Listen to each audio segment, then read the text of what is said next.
Hello, everyone. Welcome to the Enough Talk video podcast. This is the New Order set review. The New Order set review. That's a bit of a tongue twisting thing.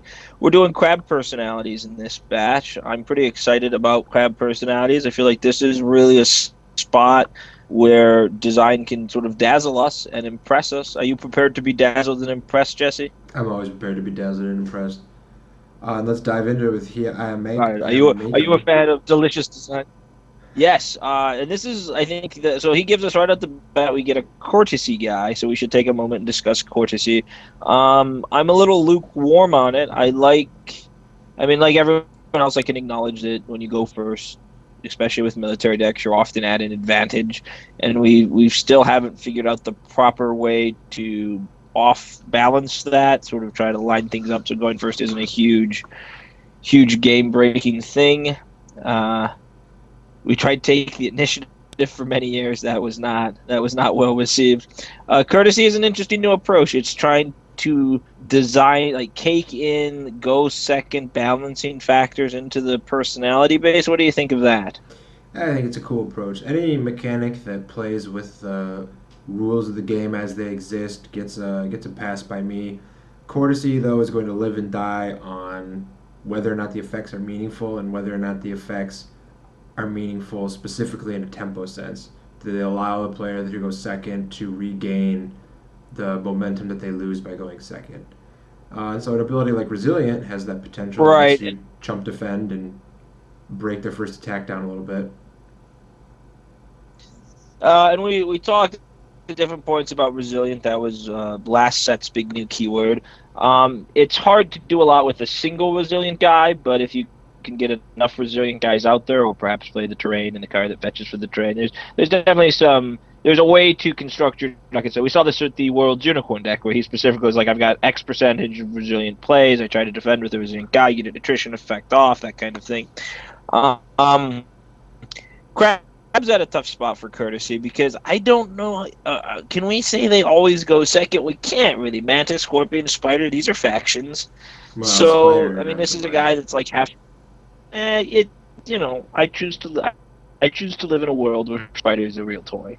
Um, so this guy sort of has to be judged, and I think this will be true with most courtesy. Is 3/3 for 6 Samurai Tactician a good card? Sure. Now, if this guy was Lion, he would also have Duelist and some great battle action. But what can you do?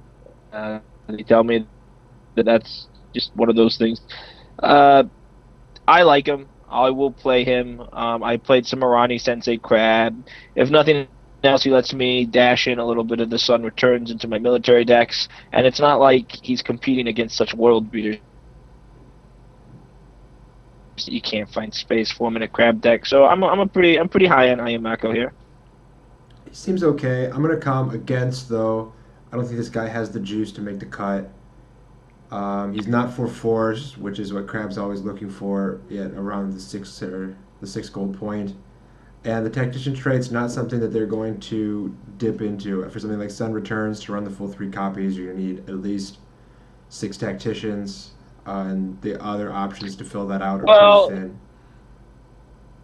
if you play him with everybody's favorite rent a guy, you could sort of have this light tactician something where you could sort of tax some cards to generate some food. I think there's some value here. He doesn't impress me. Like, he's not a guy that's like, man, I really want to play Crab because they have this 1/3/3 for 6 tactician. But again, I think his strength is in relative to what like Tyrannosuke is a card that's in every Crab deck, right? He's just like, I move guys around, I switch locations, I've got this versatile. But at the end of the day, he's mostly in many, if not most games, he ends up being like a 3/3 for 5. I could go for one more gold, gain the tactician trade. Like, I can see that having value. Okay, but I take the real battle action. We'll agree to disagree. Moving on to Kenjiro. Fair enough. There's Speaking of out of clan themes, Crab's full of them this time. We got the Yeah. first Crab Kensei, I think. Yep. First Crab Cancer. Certainly first non-unique Crab Cancer. Sure. I can't immediately recall any non-uniques, but I have a feeling one of the 18 versions of Kuon or one of the Kasadas probably has cancer. I think the Little Bear might have it. But so while I could talk myself into Tactician because it's pretty easy to trigger, it involves needing a face card with an acceptably high focus value. This guy is just he's whatever. What is the opposite of pushed? He's stretched.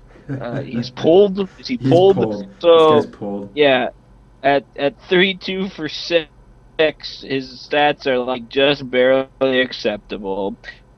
And he's got Kensei, so okay, if you give him 2 weapons, and then if you give him a weapon, then you can turn on a melee to attack. It just feels like if I have to like work to make my card feel average, that's probably a bad card, right? Absolutely. Crab is running some number of weapons, but are they really so hard up for bodies on the table they can't find another guy to throw that other Kaio Axe on? This guy's a whole lot of Right. It nothing. really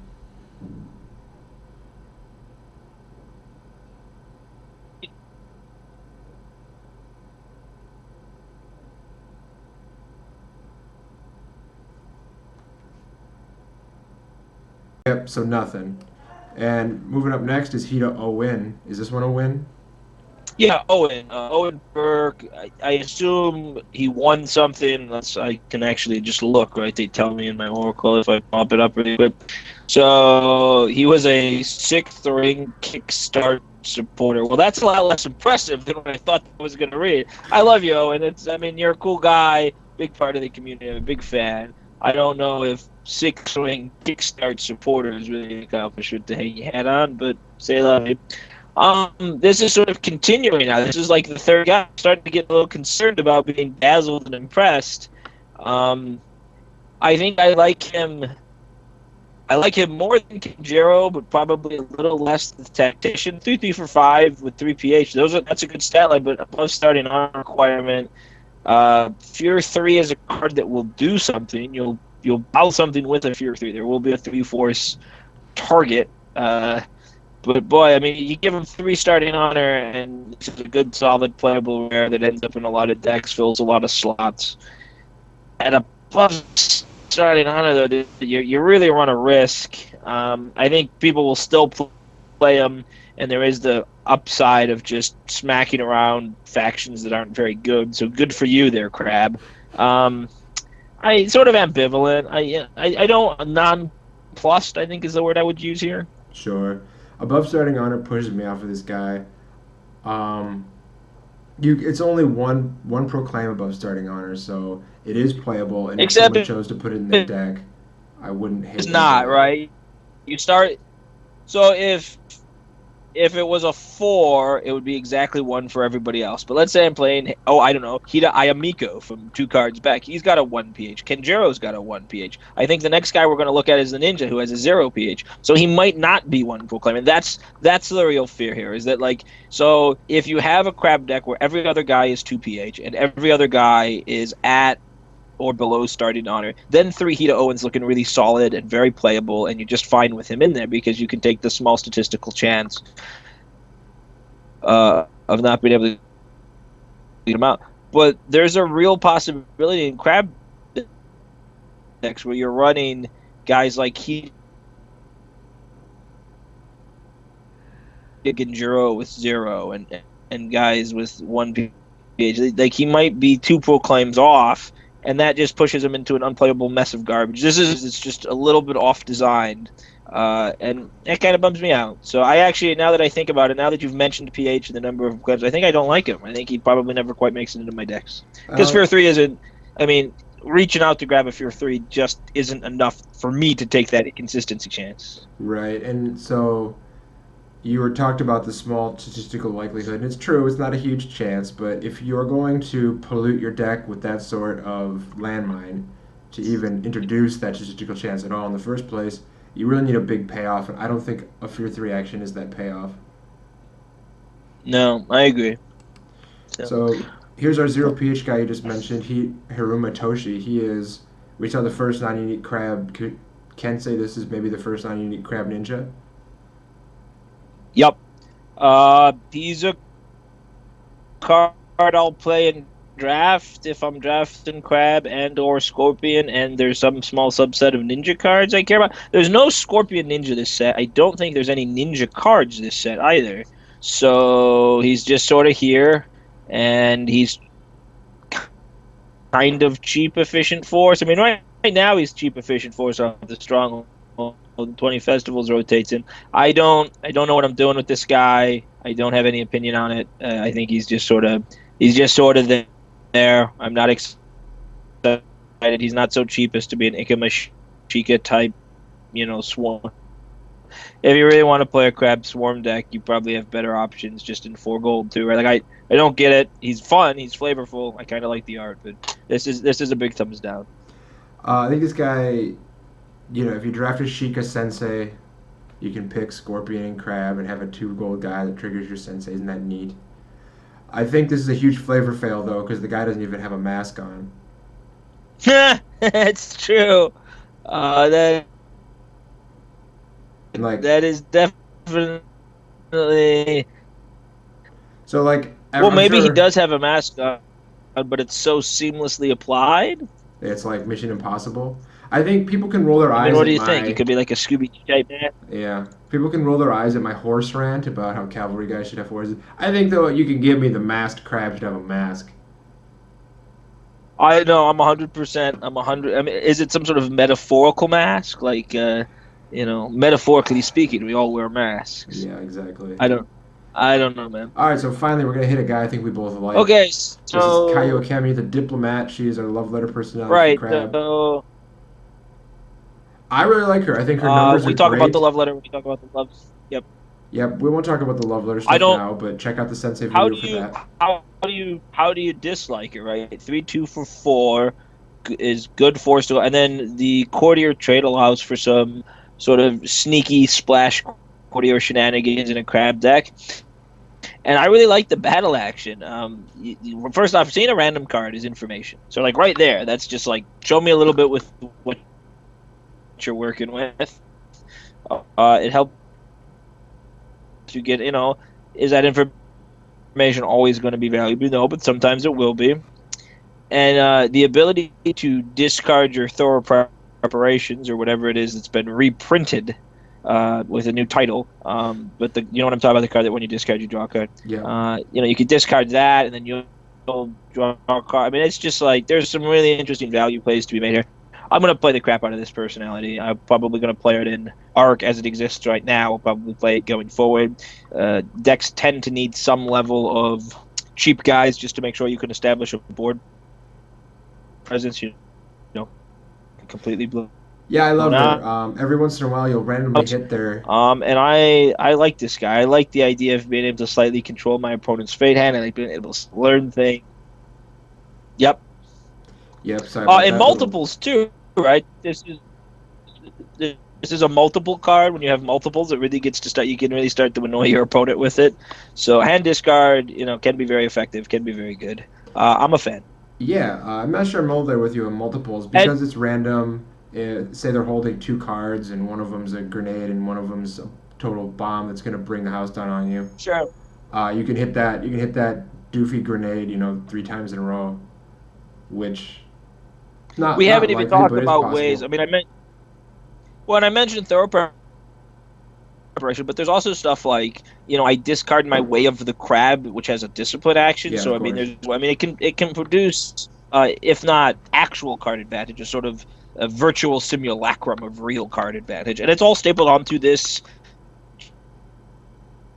just force efficient personality who has these traits that are helpful to you.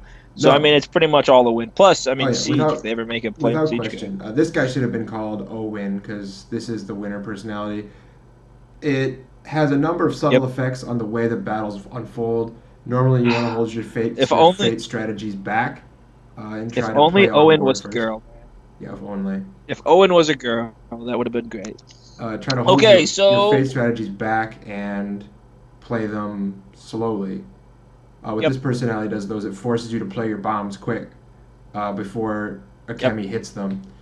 It also gives Crab kind of like a pseudo-philosopher ability if they want it. Like, if they're just higher on force, they don't have to pass, they can do something else. I love this guy. I think it's going to do a lot of work for Crab. 10 out of 10 from me. Play it in all your decks. Yep. And on to now the card that we will actually play in all of our decks. And we don't mean all of our Crab decks. We just sort of We just sort of made all of our decks. All of It's them. Mikado. We love basic Mikado. We built decks around her. We think she's sort of neat. She loses gold. She loses a gold, drops in gold cost and gains Traveling Peddler, which it's all thumbs up for me. Absolutely. Is there anything to not like about this card? She's I not guess you could unaligned, I guess. quibble a little bit about. Yeah, you could quibble a little bit about the cost, but you're playing it for the ability, and it's a good ability. 5 gold to draw a card is as efficient as you're probably going to get in terms of card draw. It's just simple and it's open. So if you can somehow set that up. I mean, Yasuki Dishonor decks have a lot of cheap guys. They're able to sort of end their turn with a bunch of unbound gold, so they might even be in the market for getting it off on both turns. I think most of the time you'll just gain 1 extra card per each player's cycle phase, but it's